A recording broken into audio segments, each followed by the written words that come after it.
श्री शिव महापुराण सप्तमी वायव्य संहिता उत्तरखंड अथैकचत्वारिंशोऽध्यायः।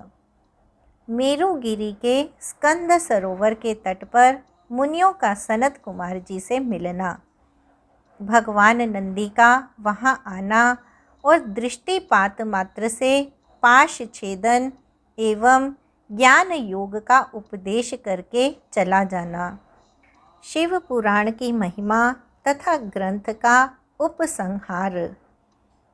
सूत जी कहते हैं, वहाँ मेरु पर्वत पर सागर के समान एक विशाल सरोवर है जिसका नाम स्कंद सर है।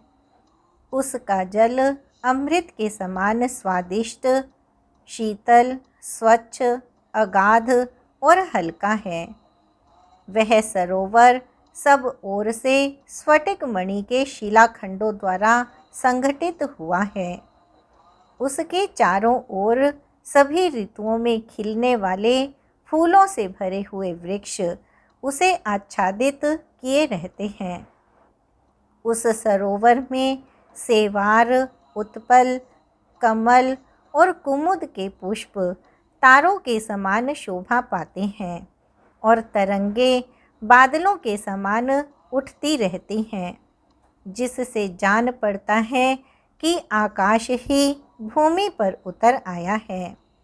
वहाँ सुखपूर्वक उतरने चढ़ने के लिए सुंदर घाट और सीढ़ियाँ हैं। वहाँ की भूमि नीली शिलाओं से आबद्ध है। आठों दिशाओं की ओर से वह सरोवर बड़ी शोभा पाता है। वहाँ बहुत से लोग नहाने के लिए उतरते हैं और कितने ही नहाकर निकलते रहते हैं। स्नान करके श्वेत यज्ञोपवीत और उज्ज्वल कोपीन धारण किए, वल्कल पहने, सिर पर जटा अथवा शिखा रखाए या मूंड मुड़ाए, ललाट में त्रिपुंड लगाए, वैराग्य से विमल एवं मुस्कुराते मुख वाले बहुत से मुनि कुमार घड़ों में, कमलिनी के पत्तों के दोनों में, सुंदर कलशों में, कमंडलू में अथवा वैसे ही करवों आदि में अपने लिए, दूसरों के लिए, विशेषतः देव पूजा के लिए वहाँ से नित्य जल और फूल ले जाते हैं।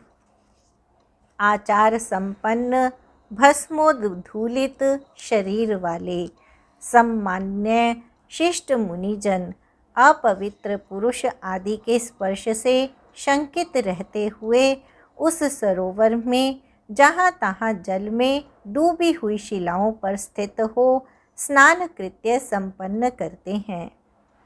देवर्षि मनुष्य पितृतर्पण करने के उपरांत छोड़े गए कुश, तिल, अक्षत, पुष्प तथा पवित्रक आदि से युक्त वह सरोवर स्नान आदि धर्म कृत्यों के संपादनार्थ आए हुए द्विजों का मानो परिचय सा देता रहता है। स्थान स्थान पर अनेक प्रकार की पुष्प बलि आदि मंत्रों के उच्चारण पूर्वक दी जाती है। कुछ लोग सूर्य देव को अर्घ्य देते हैं और कुछ लोग वेदिकाओं पर देवताओं की अर्चना में निरत रहते हैं। उस सरोवर में कहीं श्रम के कारण शिथिल शरीर वाले श्रेष्ठ गज डूबते उतराते हुए जल क्रीड़ा करते हैं, तो कहीं प्यास बुझाने के लिए हरिण, हरिणियाँ और घोड़े आदि दिखते हैं। वहाँ पर कहीं तो जल पीकर उड़ते हुए मयूर परस्पर स्पर्धा सी करते हैं, तो कहीं पर तटों को आहत करते हुए वृषभ भी अपने प्रतिद्वंदी वृषभों से लड़ते हुए शोभित होते हैं। कहीं कारंडव पक्षियों की ध्वनि हो रही है, कहीं सारसों का कूजन सुनाई दे रहा है, कहीं कोक पक्षी शब्द कर रहे हैं और कहीं भौरे गुंजन करते हुए मानो गीत सा गा रहे हैं। वह सरोवर जल में स्नान पान आदि करते हुए अपने समीपवर्ती वृक्षों का आश्रय लेकर रहने वाले जीव जंतुओं से मानो प्रेम पूर्वक बार बार वार्तालाप कर रहा है। वह सरोवर अपने तटवर्ती वृक्षों की चोटियों पर बैठकर कूजन करती हुई कोयलों की कुहू कुहू ध्वनि के बहाने से मानो आतप से संतप्त सभी जीवों की निरंतर आमंत्रित सा करता है। उस सरोवर के उत्तर तट पर एक कल्प वृक्ष के नीचे हीरे की शिला से बनी हुई वेदी पर कोमल मृग चर्म बिछाकर सदा बाल रूपधारी सनत कुमार जी बैठे थे। वे अपनी अविचल समाधि से उसी समय उपरत हुए थे। उस समय बहुत से ऋषि मुनि उनकी सेवा में बैठे थे और योगीश्वर भी उनकी पूजा कर रहे थे। नैमिषारण्य के मुनियों ने वहाँ सनत कुमार जी का दर्शन किया, उनके चरणों में मस्तक झुकाया और उनके आसपास बैठ गए। सनत कुमार जी के पूछने पर उन ऋषियों ने उनसे ज्यों ही अपने आगमन का कारण बताना आरंभ किया, त्यों ही आकाश में दुंदुभियों का तुमुल नाद सुनाई दिया।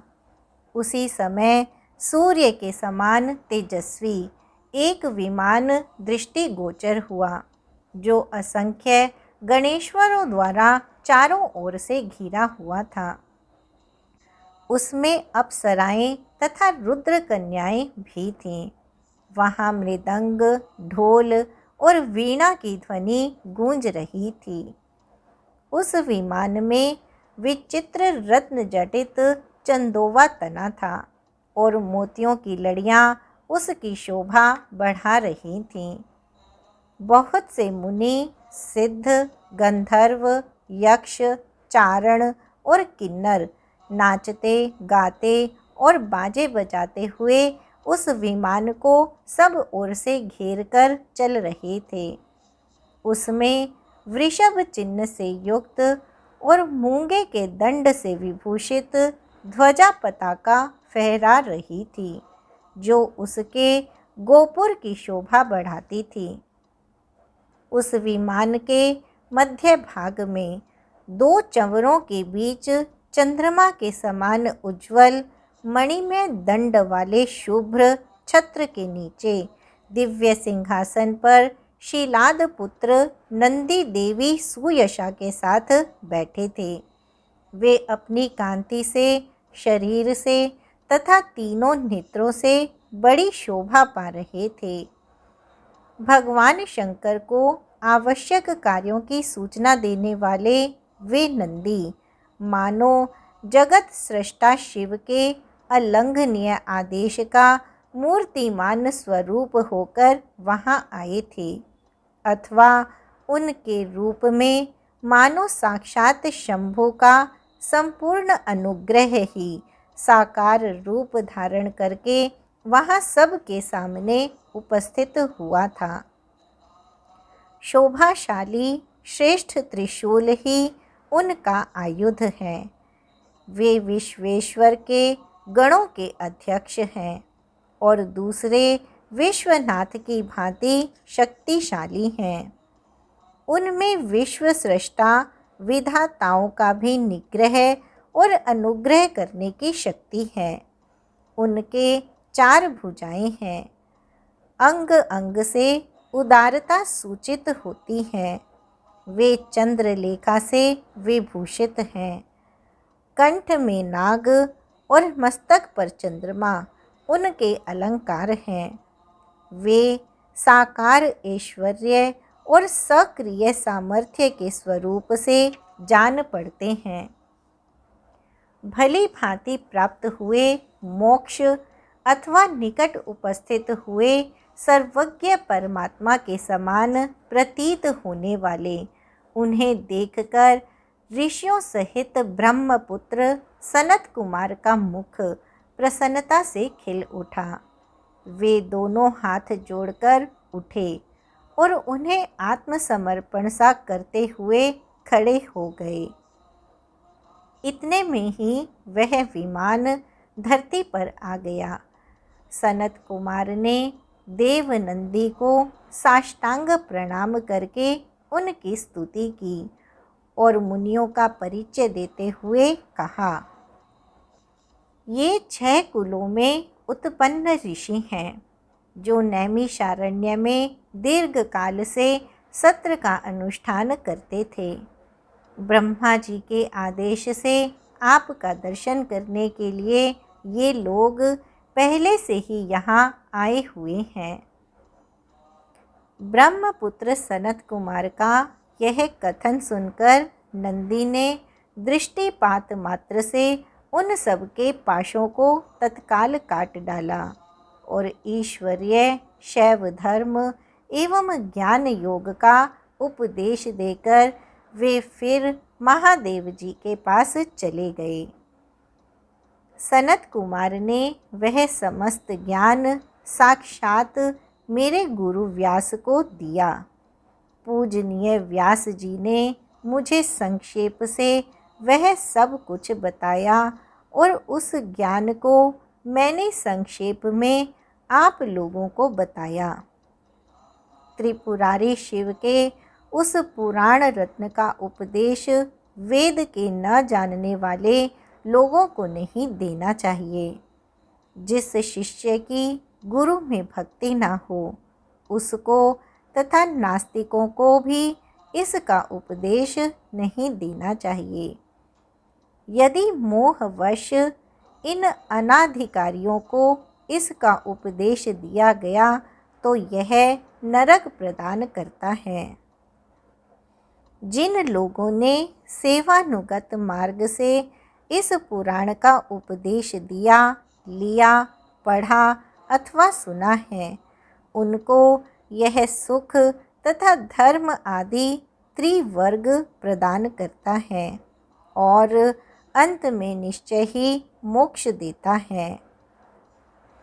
इस पौराणिक मार्ग के संबंध से आप लोगों ने और मैंने एक दूसरे का उपकार किया है, अतः मैं सफल मनोरथ होकर जा रहा हूँ। हम लोगों का सदा सब प्रकार से मंगल ही हो। सूत जी के आशीर्वाद देकर चले जाने और नैमिषारण्य के अंतर्गत स्थित प्रयाग तीर्थ में उस महायज्ञ के पूर्ण हो जाने पर वे सदाचारी मुनि विषय कलुषित कलिकाल के आने से काशी के आसपास निवास करने लगे। तदनंतर पशुपाश से छूटने की इच्छा से उन सब ने पूर्णतया पाशुपत व्रत का अनुष्ठान किया और संपूर्ण बोध एवं समाधि पर अधिकार करके वे अनिंद्य महर्षि परमानंद को प्राप्त हो गए। व्यास जी कहते हैं, यह शिव पुराण पूरा हुआ। इस हितकर पुराण को बड़े आदर एवं प्रयत्न से पढ़ना तथा सुनना चाहिए। नास्तिक, श्रद्धाहीन, शठ, महेश्वर के प्रति भक्ति से रहित तथा धर्मध्वजी को इसका उपदेश नहीं देना चाहिए।